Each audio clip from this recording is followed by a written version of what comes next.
Video like जरूर कर लीजिए और ऐसे वीडियो लगातार फ्री में पाने के लिए चैनल को तुरंत सब्सक्राइब कर लीजिए और बेल आइकन को जरूर टैप कर लीजिए ताकि आगे भी सारे वीडियो आपको मिलते रहे। यूट्यूब में फॉलो करते हैं तो प्लीज ये वाला फ्री टेलीग्राम चैनल जरूर ज्वाइन कर लीजिएगा। सारे नोटिफिकेशन सारे अपडेट यहीं पे आते हैं, ध्यान रखिए। नमस्कार दोस्तों, आप सभी का स्वागत है स्टडी फॉर एग्जाम्स में। दोस्तों, जैसा कि हम लोग जानते हैं कि इस सीरीज के माध्यम से हम लोग टॉपिक वाइज करंट अफेयर को कवर करते हैं, जिसमें हम लोग किसी भी टॉपिक को डिटेल में कवर करते हैं, साथ में उससे रिलेटेड कुछ प्रश्नों की प्रैक्टिस भी करते हैं। वीडियो शुरू करने से पहले आपको बताना चाहता हूँ, यूपीएससी, आरओ, बीओ, एपीएस सहित हमारे कई पेड ग्रुप चल रहे हैं। अगर आप इन पेड ग्रुप से जुड़ना चाहते हैं तो यह दिए गए नंबर है, इस पर कॉल या व्हाट्सएप करके जानकारी प्राप्त कर सकते हैं। तो आइए वीडियो हम शुरू करते हैं। देखते हैं हम लोग पहला टॉपिक, ब्रिटिश अकादमी बुक अवार्ड। भारतीय मूल की लेखिका हैं जिनका नाम नंदिनी दास है। इन्हें ग्लोबल कल्चरल अंडरस्टैंडिंग के लिए 2023 ब्रिटिश अकादमी बुक पुरस्कार दिया गया है। तो इनका नाम नंदिता दास है और इन्होंने पुस्तक लिखी है courting India, England, Mughal India and the origins of empire. इसी के लिए इन्हें ग्लोबल कल्चरल अंडरस्टैंडिंग के लिए 2023 ब्रिटिश अकादमी बुक पुरस्कार प्राप्त हुआ है। और यह जो बुक लिखी गई है यह भारत में पहले अंग्रेजी दूत सर थॉमस रो के जो 17वीं शताब्दी में भारत आए थे उसी के संदर्भ में यह पुस्तक लिखी गई है, जिसकी लेखिका नंदिनी दास जी हैं। और यह जो पुरस्कार है ब्रिटिश अकादमी बुक अवार्ड इसकी स्थापना 2013 में हुई थी और इसके जो विजेता होते हैं उसे 25,000 पाउंड की राशि प्रदान की जाती है। इस प्रकार ब्रिटिश अकादमी बुक अवार्ड 2023 का जो पुरस्कार है वह नंदिता दास ने जीता है। भारत और बांग्लादेश की संयुक्त परियोजना। भारत और बांग्लादेश के प्रधानमंत्रियों ने संयुक्त रूप से 3 परियोजनाओं का शुभारंभ किया है और वर्तमान में बांग्लादेश के प्रधानमंत्री शेख हसीना जी हैं। शेख हसीना और प्रधानमंत्री नरेंद्र मोदी ने डिजिटली रूप से तीनों संयुक्त परियोजनाओं का उद्घाटन किया है, जिनमें पहला आपका अखौरा अगरतला रेल लिंक है, दूसरा आपका खुलना मोंगला पोर्ट रेल लाइन है और तीसरा मैत्री सुपर थर्मल पावर प्रोजेक्ट की यूनिट 2 है। और यह जो तीनों परियोजनाएं हैं यह भारत सरकार द्वारा वित्त पोषित है।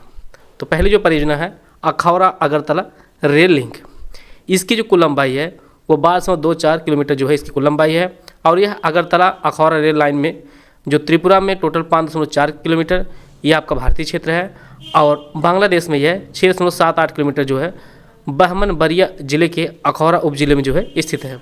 टोटल जो इसकी कुल लंबाई अखौरा अगरतला रेल लिंक की वो आपकी 12.24 है, जिनमें भारत में 5.46 किलोमीटर क्षेत्र है और 6.78 किलोमीटर आपके यह बांग्लादेश में स्थित है।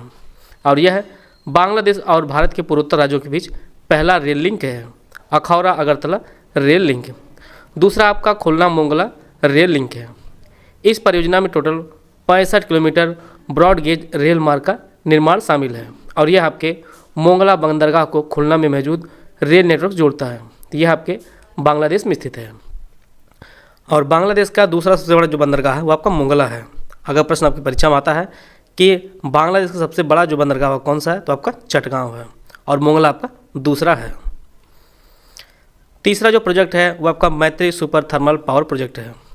बांग्लादेश के खुलना डिवीज़न के रामपाल में स्थित 606x2 अर्थात total 1320 megawatt thermal power plant की स्थापना की गई है और इसकी जो स्थापना की जा रही है वो आपकी भारत की एनटीपीसी लिमिटेड है और दूसरी तरफ बांग्लादेश की बांग्लादेश पावर डेवलपमेंट बोर्ड के बीच 50-50 की संयुक्त उद्यम साझेदारी की गई है। दोनों जो कंपनियां हैं यह मिलकर कार्य कर रही हैं। यह टोटल मैत्री सुपर थर्मल पावर प्रोजेक्ट आपका टोटल 1320 मेगावाट का बना हुआ है भारत के सहयोग से। इससे पूर्व सितंबर 2022 में दोनों प्रधानमंत्री अर्थात बांग्लादेश के प्रधानमंत्री और भारत के प्रधानमंत्री द्वारा संयुक्त रूप से इसका अनावरण किया गया है और इसकी जो दूसरी यूनिट अभी जो इसका उद्घाटन किया गया वो आपका 1 नवंबर 2023 को इसकी दूसरी यूनिट को भी शुरू कर दिया गया है।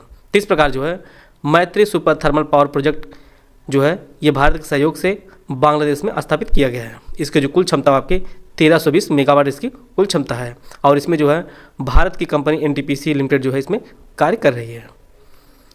अगला जो टॉपिक आपका है मिनट मैन थर्ड मिसाइल का परीक्षण। मिनटमैन थर्ड जो है यह परमाणु सक्षम एक मिसाइल है और इसका निर्माण है, यह अमेरिका की बोइंग कंपनी है उसके द्वारा इसका निर्माण किया जा रहा है और यह अमेरिकी भूमि आधारित अंतर महाद्वीपीय बैलिस्टिक मिसाइल है और इसकी जो रेंज है वह 6000 से अधिक मील इसकी रेंज है और इसकी जो चाल है वो आपके 15000 मील प्रति घंटा की गति से जो है यह यात्रा कर सकती है। तो यह मिनटमैन थर्ड जो मिसाइल है ये आपकी अमेरिका मिसाइल है और इसे बोइंग कंपनी द्वारा बनाया जा रहा है, इसका परीक्षण किया जा रहा है।